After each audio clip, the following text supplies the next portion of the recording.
എറണാകുളം അങ്കമാലി അതിരൂപതയിലെ സമരവുമായി ബന്ധപ്പെട്ടുള്ള കൂടുതൽ വിവരങ്ങളിലേക്കാണ്. അവിടെ വീണ്ടും പ്രതിഷേധം കനക്കുന്നു എന്നുള്ള വിവരമാണ് ഇപ്പോൾ പുറത്തു വരുന്നത്.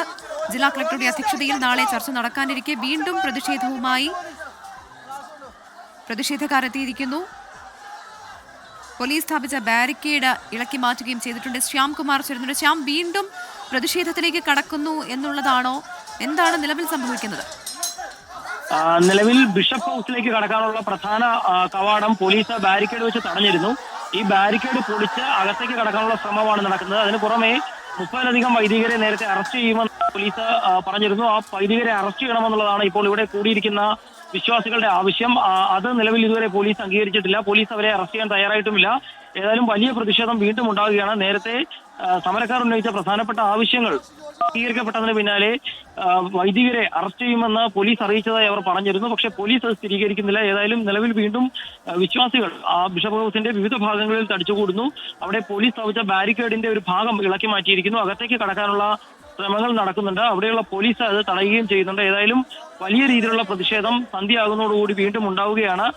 നേരത്തെ തടിച്ചുകൂടിയ വിശ്വാസികളാരും ഇവിടെ നിന്ന് പിരിഞ്ഞു പോയിട്ടില്ല എന്നുള്ളത് ഈ നില തുടർന്നാൽ കുറച്ചു കഴിയുമ്പോൾ സ്വാഭാവികമായും പോലീസിന് വീണ്ടും ഇടപെടേണ്ടി വരും. ഏതായാലും നിലവിൽ ക്രമസമാധാന പ്രശ്നങ്ങൾ വലിയ രീതിയിൽ രൂക്ഷമായിട്ടില്ല. പക്ഷേ വിശ്വാസികൾ ഈ ബിഷപ്പ് ഹൗസിന്റെ വിവിധ ഭാഗങ്ങളിൽ നിന്ന് അകത്തേക്ക് കടക്കാനും നേരത്തെ പ്രതിഷേധവുമായി വന്ന് ബിഷപ്പ് ഹൗസിനുള്ളിൽ പ്രാർത്ഥനായജ്ഞം നടത്തിയ വൈദികരെ അതിന്റെ ഉള്ളിൽ കടത്തണമെന്ന് ആവശ്യപ്പെട്ടുകൊണ്ടാണ് ഇപ്പോൾ നിൽക്കുന്നത്. പക്ഷേ ബാരിക്കേഡ് പോലീസ് മാറ്റാൻ തയ്യാറായില്ല. അതോടുകൂടിയിട്ടാണ് വിശ്വാസികൾ വീണ്ടും സംഘടിച്ചുകൊണ്ട് ബാരിക്കേഡ് മാറ്റാനായിട്ടുള്ള ശ്രമങ്ങൾ നടത്തിയത്.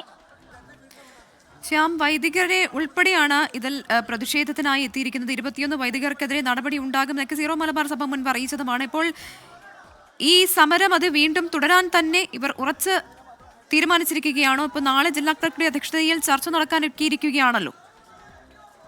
നിലവിൽ ഒരു വിഭാഗം വിശ്വാസികൾ പ്രധാന ഗേറ്റിന് മുന്നിലേക്ക് പോയി. അത് കടന്നുകൊണ്ട് അകത്തേക്ക് കടക്കണമെന്നുള്ളതിൽ സ്ത്രീകൾ ഉൾപ്പെടെയുള്ളവർ പ്രധാന ഗേറ്റിന്റെ മുന്നിലേക്ക് പോവുകയാണ്. മറുവശത്താണ് വിശ്വാസികളുടെ ഒരു വിഭാഗം ആളുകൾ ചെറിയ ഗേറ്റ് വഴി ബിഷപ്പ് ഹൗസിന്റെ അകത്തേക്ക് കടക്കാൻ ശ്രമിക്കുന്നത്. ഏതായാലും പ്രതിഷേധം വീണ്ടും വൈകുന്നേരം ആകുന്നതോടുകൂടി പല ഭാഗങ്ങളിലേക്ക് വ്യാപിക്കുന്നു എന്നുള്ളതാണ് ഇപ്പോൾ കാഴ്ച നമുക്ക് വ്യക്തമാകുന്നത്. നേരത്തെ തന്നെ ഈ പ്രതിഷേധക്കാരുമായി ചർച്ച നടത്തുകയും അതിൽ ചില തീരുമാനങ്ങൾ ഉണ്ടാകുകയും ഒക്കെ ചെയ്തിരുന്നു. അതിനുശേഷം അവർ ഇവിടെ നിന്ന് പിരിഞ്ഞു പോയിരുന്നില്ല. ഒരാൾ പോലും പിരിഞ്ഞു പോയിരുന്നില്ല. അവരിലൊരു വിഭാഗമാണ് ഇപ്പോൾ ബിഷപ്പ് ഹൗസിന്റെ പ്രധാന കവാടത്തിലേക്ക് എത്തിക്കൊണ്ടിരിക്കുന്നത്. അതുവഴി അകത്തേക്ക് കടക്കുന്നതിന് വേണ്ടിയിട്ടുള്ള ശ്രമങ്ങളാണ് ഇപ്പോൾ നടക്കുന്നത്. ഏതായാലും വിശ്വാസികൾ ഇപ്പോൾ ഇവിടെ ഉണ്ട്. ഇപ്പോഴുള്ള പ്രതിഷേധത്തിന്റെ കാരണം എന്താണ്? നിലവിൽ ഈ വിശ്വാസികൾ ബിഷപ്പ് ഹൗസിലേക്ക്, അതായത് നേരത്തെ പ്രാർത്ഥനായജ്ഞം നടന്ന സ്ഥലത്തേക്ക് അവർക്ക് കടക്കണം. പ്രതിഷേധിച്ചിരുന്ന വൈദികർക്ക് ഉൾപ്പെടെ എത്തണം എന്നുള്ള ഒരു ആവശ്യം ഉന്നയിച്ചിരുന്നു. എന്നാൽ നിലവിൽ ആ പ്രദേശത്ത് പോലീസ് ബാരിക്കേഡ് വെച്ച് അടയ്ക്കുകയും ചെയ്തിട്ടുണ്ട്. ആ വഴിയിലേക്കാണ് ഇപ്പോൾ വിശ്വാസികളും വൈദികരും ഉൾപ്പെടെയുള്ളവർ എത്തി നിൽക്കുന്നത്. ഏതായാലും ആ വഴിയിലാണ് ഇപ്പോൾ പ്രതിഷേധം ഉണ്ടാകുന്നത്. ശരി, ശ്യാംകുമാറാണ് വിവരങ്ങൾ നൽകിയത്. വീണ്ടും പ്രതിഷേധം കനക്കുകയാണ് എന്നുള്ള വിവരമാണ് ഇപ്പോൾ ലഭ്യമാകുന്നത്. സീറോ മലബാർ സഭ എറണാകുളം അങ്കമാലി അതിരൂപതയിലെ സമരവുമായി ബന്ധപ്പെട്ടുള്ള വിവരങ്ങളാണ് ശ്യാംകുമാർ നൽകിയത്. വലിയ പ്രതിഷേധം അവിടെ വീണ്ടും ഉണ്ടാകുന്നു. പോലീസിന്റെ ബാരിക്കേഡ് ഉൾപ്പെടെ തള്ളി നീക്കുകയാണ് പ്രതിഷേധക്കാർ എന്നുള്ളതാണ് ഏറ്റവും പുതിയ വിവരം.